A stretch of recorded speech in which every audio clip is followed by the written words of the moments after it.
Bismillahirrahmanirrahim.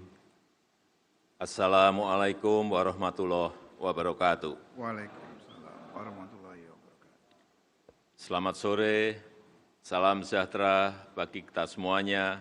Om Swastiastu, Namo Buddhaya, salam kebajikan. Yang saya hormati para pimpinan dan seluruh anggota MPR RI, yang saya hormati Bapak Profesor Dr. Kiai Haji Ma'ruf Amin, Wakil Presiden Republik Indonesia. Yang saya hormati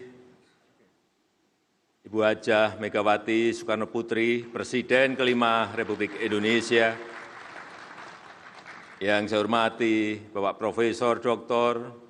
Susilo Bambang Yudhoyono, Presiden ke-6 Republik Indonesia. Yang saya hormati Bapak Hamzahas, Wakil Presiden ke-9 Republik Indonesia. Yang saya hormati Bapak Profesor Dr. Budiono, Wakil Presiden ke-11 Republik Indonesia. Yang saya hormati Bapak Muhammad Yusuf Kalla, Wakil Presiden ke-10 dan ke-12 Republik Indonesia.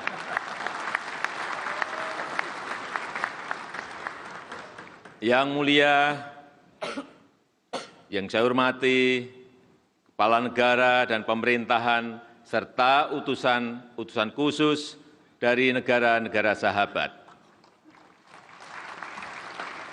Yang saya hormati para pimpinan lembaga tinggi negara, dan tentu saja sahabat baik saya, Bapak Prabowo Subianto dan Bapak Sandiaga Uno, para tamu yang saya hormati, Bapak, Ibu, saudara-saudara sebangsa dan setanah air.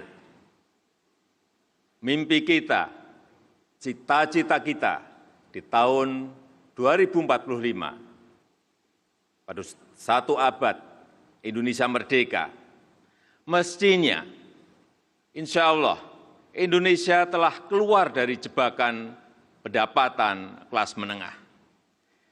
Indonesia telah menjadi negara maju dengan pendapatan menurut hitung-hitungan 320 juta rupiah per kapita per tahun, atau 27 juta per kapita per bulan. Itulah target kita. Itulah target kita bersama. Mimpi kita di tahun 2045, produk domestik bruto Indonesia mencapai 7 triliun US dollar. Dan Indonesia sudah masuk ke 5 besar ekonomi dunia dengan kemiskinan mendekati 0%. Kita harus menuju ke sana. Kita sudah hitung-hitung, kita sudah kalkulasi. Target tersebut sangat masuk akal dan sangat memungkinkan untuk kita capai. Namun, semua itu tidak datang otomatis, tidak datang dengan mudah.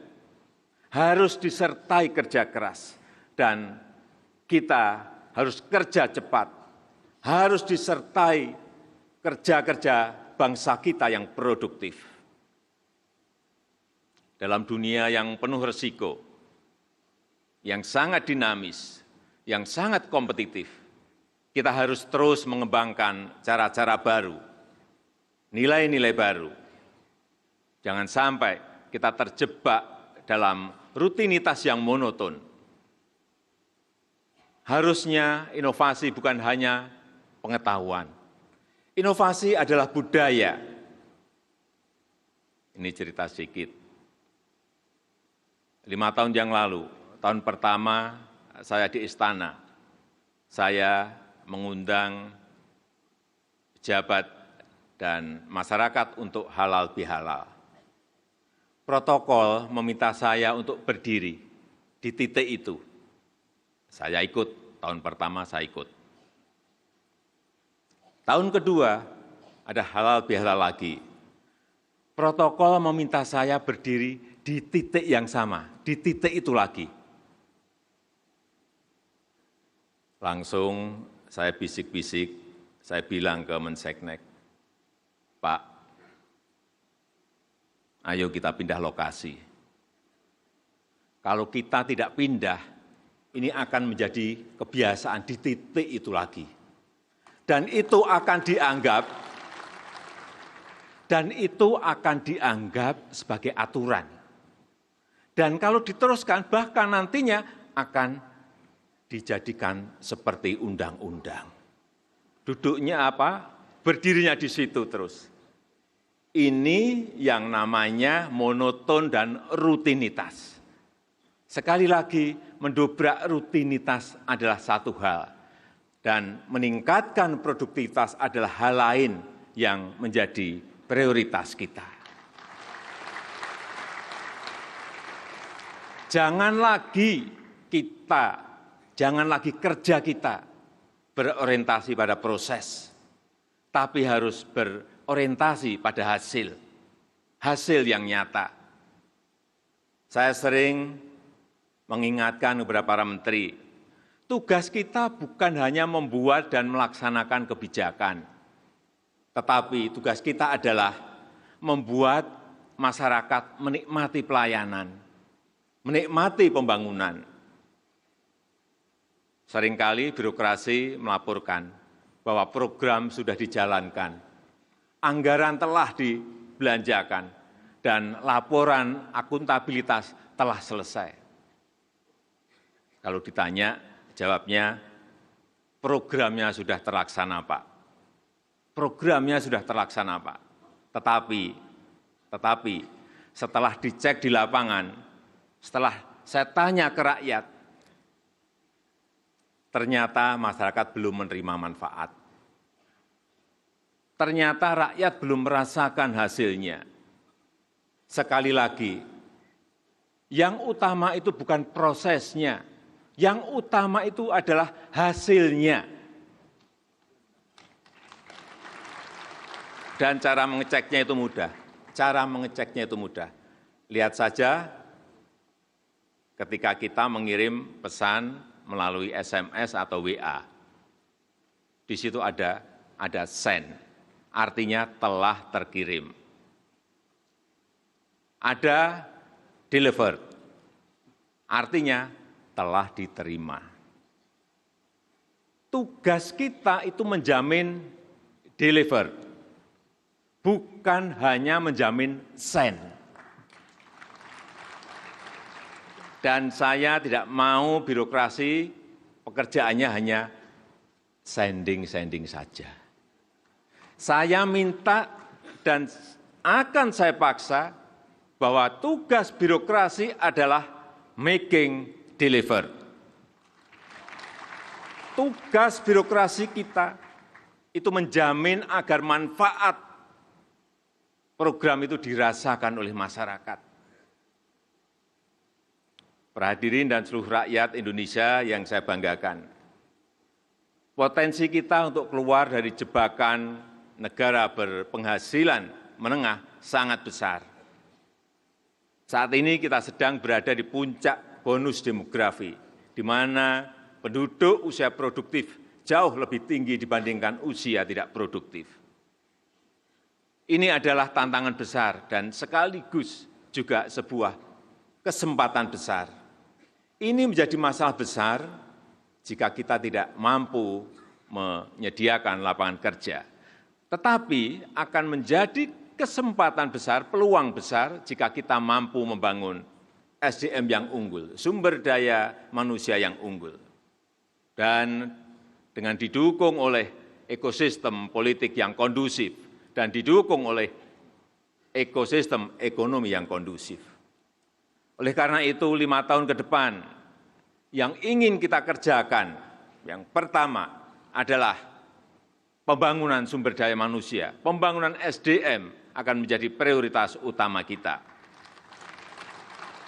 Membangun SDM yang pekerja keras, yang dinamis, membangun SDM yang terampil, yang menguasai ilmu pengetahuan dan teknologi, mengundang talent-talent global untuk bekerja sama dengan kita. Itu pun tidak bisa diraih dengan cara-cara lama. Cara-cara baru harus dikembangkan. Kita perlu endowment fund yang besar untuk manajemen SDM kita. Kerjasama dengan industri juga penting dioptimalkan, dan juga penggunaan teknologi yang mempermudah jangkauan ke seluruh pelosok negeri. Yang kedua, pembangunan infrastruktur akan kita lanjutkan, infrastruktur yang menghubungkan kawasan produksi dengan kawasan distribusi, yang mempermudah akses ke kawasan wisata, yang mendongkrak lapangan kerja baru, yang mengakselerasi nilai tambah perekonomian rakyat. Yang ketiga, segala bentuk kendala regulasi harus kita sederhanakan, harus kita potong, harus kita pangkas. Pemerintah akan mengajak DPR untuk menerbitkan 2 undang-undang besar. Yang pertama, Undang-Undang Cipta Lapangan Kerja. Yang kedua, Undang-Undang Pemberdayaan UMKM. Masing-masing undang-undang tersebut akan menjadi omnibus law, yaitu satu undang-undang yang sekaligus merevisi beberapa undang-undang, bahkan puluhan undang-undang. Puluhan undang-undang yang menghambat penciptaan lapangan kerja langsung direvisi sekaligus. Puluhan undang-undang yang menghambat pengembangan UMKM juga akan langsung direvisi sekaligus. Yang keempat, penyederhanaan birokrasi harus terus kita lakukan besar-besaran. Investasi untuk penciptaan lapangan kerja harus diprioritaskan. Prosedur yang panjang harus dipotong. Birokrasi yang panjang harus kita pangkas. Eselonisasi harus disederhanakan. Eselon 1, Eselon 2, Eselon 3, Eselon 4. Apa enggak kebanyakan? Saya akan minta untuk disederhanakan menjadi 2 level saja. Diganti dengan jabatan fungsional yang menghargai keahlian, yang menghargai kompetensi.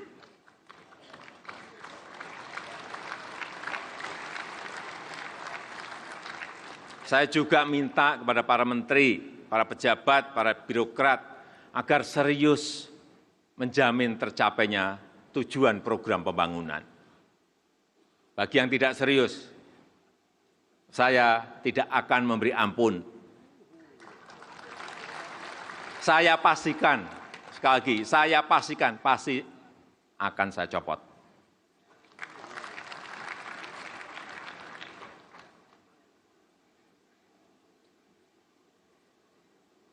Pada akhirnya yang kelima adalah transformasi ekonomi.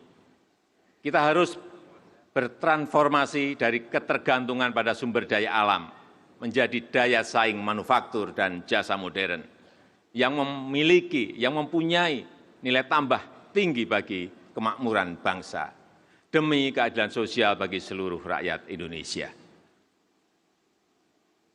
Para hadirin dan seluruh rakyat Indonesia yang saya muliakan, pada kesempatan yang bersejarah ini, perkenankan saya atas nama pribadi, atas nama Wakil Presiden Kiai Haji Ma'ruf Amin, dan atas nama seluruh rakyat Indonesia, menyampaikan terima kasih dan penghargaan setinggi-tingginya kepada Bapak Dr. Andes Muhammad Yusuf Kalla,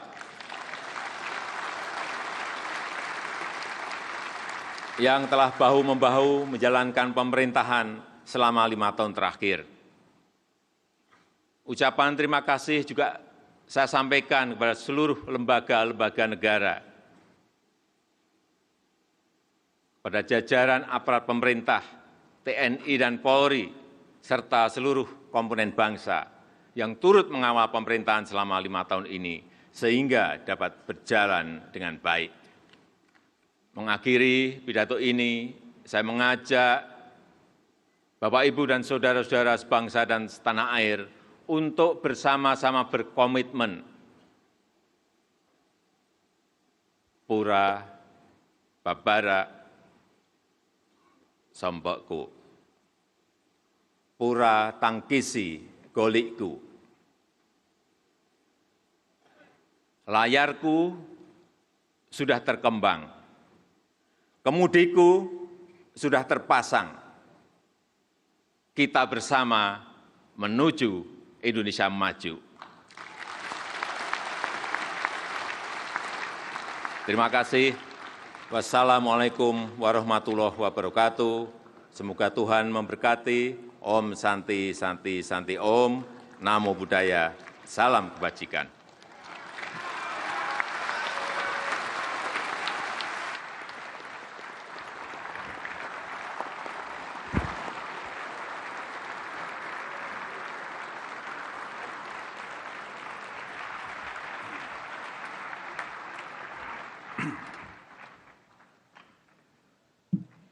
Terima kasih kami ucapkan kepada Presiden Republik Indonesia, Saudara Insinyur Haji Joko Widodo, yang telah menyampaikan pidato awal masa jabatan.